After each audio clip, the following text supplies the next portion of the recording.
जादुई किताब। एक छोटा सा शहर था जिसमें किसी बड़े शहर की तरह सभी प्रकार की सुविधाएं उपलब्ध थी, जैसे कि hospital, schools, college, railway station, bank और भी बहुत कुछ। शहर में सभी लोग एक दूसरे के साथ कंधे से कंधा मिलाकर चलते थे और शहर को विकसित करने में अपना पूरा योगदान दे रहे थे। शहर में एक पुरानी लाइब्रेरी थी जिसमें बहुत पुरानी किताबें भी संभाल के रखी हुई थी, लेकिन ज्यादातर लोग नई किताबें ही पढ़ा करते थे।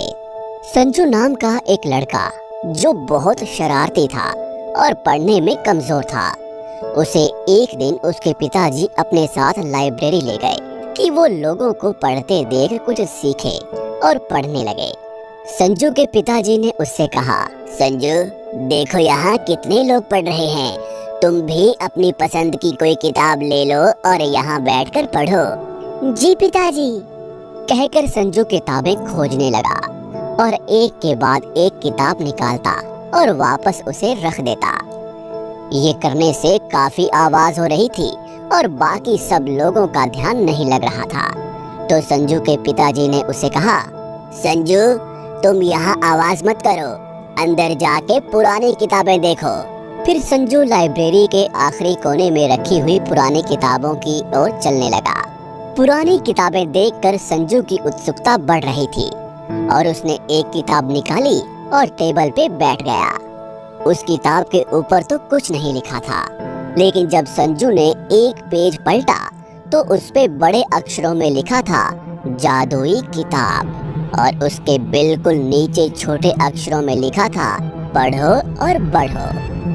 ये पढ़कर संजू पहले तो डर गया और उस किताब को वापस रख देना चाहता था, पर उसे लगा कि चलो एक बार आगे के पेज पढ़कर भी देखते हैं। फिर उसने आगे के पेज पढ़े तो उसमें लिखा था कि आप जो किताब पढ़ना चाहते हैं उसे आंखें बंद करके एक बार सोचो, फिर इस किताब में आपकी सोची हुई किताब अपने आप छप जाएगी, और अगर आप उसे यहाँ बैठकर एक बार पूरी पढ़ लेंगे तो आपको पूरी किताब याद रह जाएगी।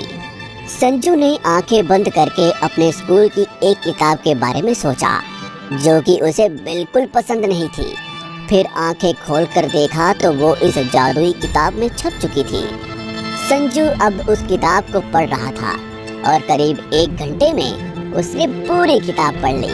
तभी उसने अपने पिताजी की आवाज सुनी, संजू चलो अब घर चलते हैं, लाइब्रेरी बंद होने का समय हो गया है, सब लोग निकल रहे हैं। आ रहा हूँ पिताजी, कहकर संजू ने वो किताब अपनी जगह पर वापस रखी और बाहर आ गया। घर जाते हुए रास्ते में वो अपनी पढ़ी हुई किताब के बारे में सोच रहा था। तभी उसे लगा कि उसे काफी कुछ याद रहने लगा था। दूसरे दिन वो अकेला ही फिर से लाइब्रेरी में गया और किताब निकाल कर देखा तो उसके पहले पेज पर लिखा था, अगर तुम्हें जो चीज नहीं आती उसे घर जाकर 5 बार पढ़ो तो तुरंत याद रह जाएगा, और कल आकर फिर से मुझे पढ़ना। उसके अलावा उस किताब में कुछ नहीं लिखा था। संजू वापस घर आकर उसके स्कूल की किताब लेकर बैठ गया और 5 बार जो चीज उसे नहीं आती थी उसे पढ़ लिया। पढ़ते पढ़ते उसे अब चीजें समझ में आना शुरू हो गई थी और उसे अब पढ़ाई करने में मजा आ रहा था।